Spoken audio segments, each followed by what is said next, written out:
In the last years of the 19th century, thousands of people came to London to see an intriguing new exhibit. They came to marvel at the art of an alien culture produced by a supposedly savage people. The very existence of these works of art represented a challenge to the dominant ideas of the time, ideas that underpinned an empire. The public were fascinated, but also troubled by what they saw. What bothered them was that this was the work of an African society, and almost everybody in the 19th century believed that Africans lacked the technical skills needed to produce great art and the cultural sophistication needed to appreciate it. It was in fact widely believed that the people of the Dark Continent had no history and no culture and were incapable of generating this thing called civilization.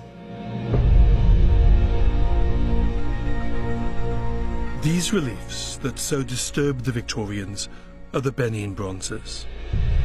They're now regarded as one of Africa's greatest treasures.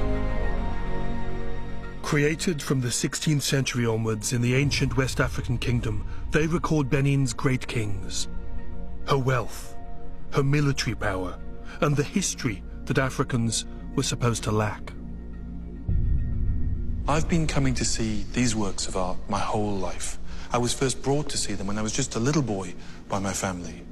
I've spent hours and hours over the years standing here looking at them, and as someone born in Africa, feeling a strong sense of connection to them.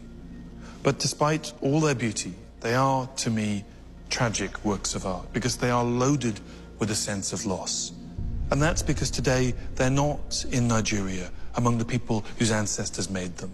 They're here in London, in the British Museum. The Benin Bronzes came to Britain as the spoils of an act of plunder. In 1897, British colonial forces attacked Benin City. It was an act of revenge for the ambush of an earlier British expedition. They deposed the king, the Oba, or Vanouamwen, sent him into exile and burned his palace to the ground. They looted the brass plaques and statues that once decorated the palace walls, took them back to London and sold them off. Some were put on display in the British Museum.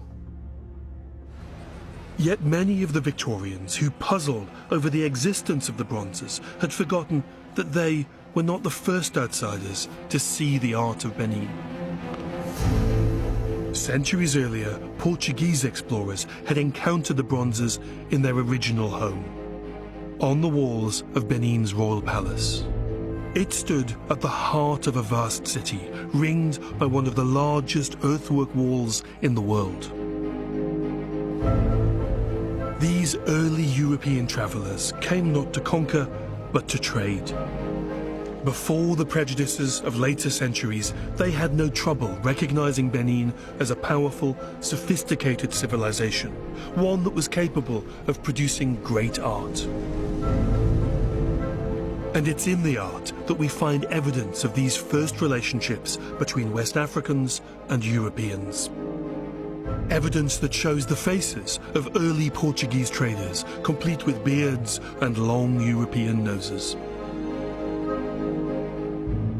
This is art that reveals a very different civilization to the one the Victorians imagined. Not an isolated kingdom, but one shaped by centuries of contact with the wider world.